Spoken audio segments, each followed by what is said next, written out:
Welcome to the Explainer.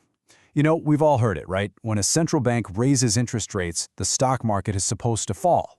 It sounds so simple, like a law of physics. But what if that's not the whole story? Today, we're going to dig into that relationship, and trust me, it's way more interesting than it sounds. Yeah, this idea is everywhere. In the headlines, on TV, it's presented as this simple cause and effect thing. But you know what? If you actually look back through history, you find all these moments where this rule just seems to completely break down. The link between interest rates and asset prices, it's not some simple lever you can just pull. So, to really get into this, let's go back in time to one of the most famous, most dramatic booms and busts in modern history, Japan's bubble economy. Because if you look at what happened with their stock market and their interest rates back in the late 80s, you find this puzzle that just completely defies any simple explanation. All right, so let's really trace the story here. We're going to break it down year by year, and you'll see exactly why the easy answers, well, they just don't work. Okay, so look at this timeline. At first, it seems to make perfect sense, right? From 85 to 87, the Bank of Japan cuts rates in half, and boom, the stock market soars.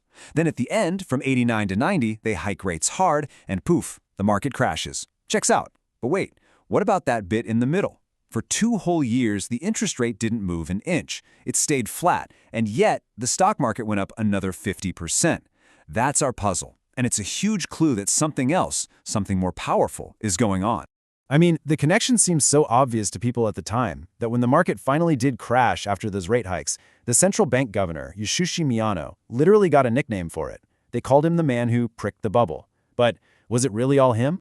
To really figure out what was going on in Japan, and frankly, what's happening in our markets today, we have to pop the hood and look at the economic machinery underneath. And it turns out there are 2 big competing theories that try to explain this whole thing.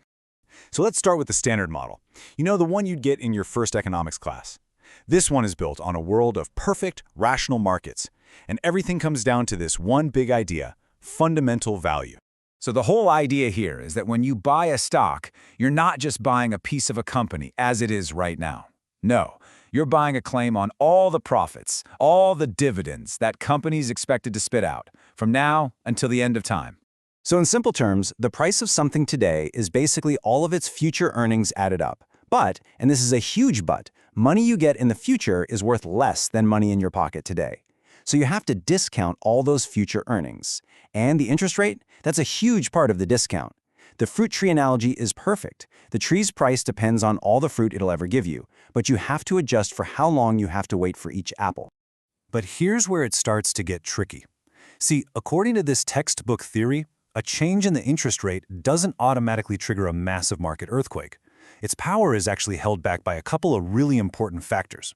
The first, and honestly the most important, is this idea of persistence. Think about it. If the central bank raises rates, but everyone believes it's just a temporary thing, like for a year or 2, well, that only changes the value of the next couple of years of earnings. It's a small dent. But if the market believes those higher rates are the new normal, that they're here to stay for decades, whoa, now that changes the value of every single future earning, and that has a much, much bigger impact. So the bottom line from the textbook model is, yes, higher rates should mean lower asset prices. But that effect is only really truly powerful if everyone believes the rate change is going to stick around.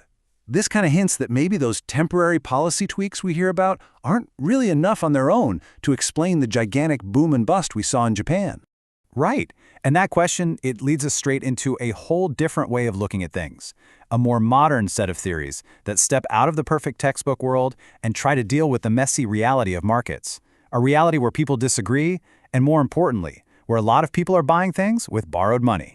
So this is where we go beyond the textbook. We're now adding in debt, leverage, and just plain old disagreement. And believe me, this is where things get really interesting.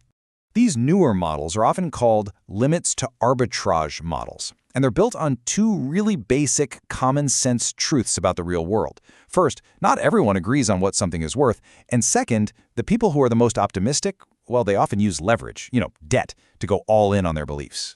So in this world, you've basically got 2 camps. You have the optimists, the natural buyers, who are convinced an asset is going to the moon. And then you have the pessimists, who are a lot more cautious, and they end up being the lenders. The price in the market, It gets set right at that clashing point between how badly the optimists want to buy and how much money they can actually get from the pessimists. And this right here, this brings a brand new and super powerful idea into the picture: affordability. Suddenly, it's not just about what people think something is worth in the distant future. A huge factor becomes how much can the most enthusiastic buyers actually afford to borrow and pay right now. And you can see exactly how this works here. When interest rates go up, it's like a 1-2 punch.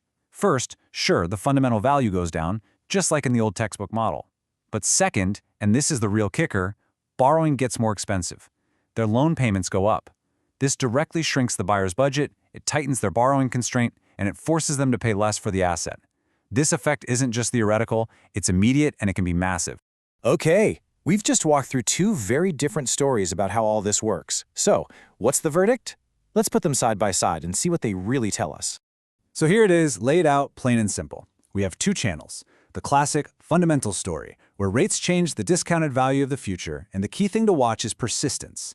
And then we have the more modern limits to arbitrage story, where rates crush affordability, and the real-world factor you have to watch is leverage. So what you should really take away from all this is that the link between rates and markets is not a simple lever. Interest rates absolutely matter, but their impact gets filtered through these other powerful forces. You have to ask, is this rate change going to last?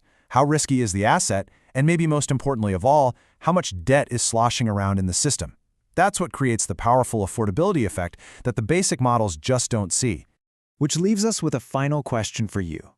The next time you see a headline that says rates are going up or down, will you just focus on the rate itself? Or are you going to start asking a different question?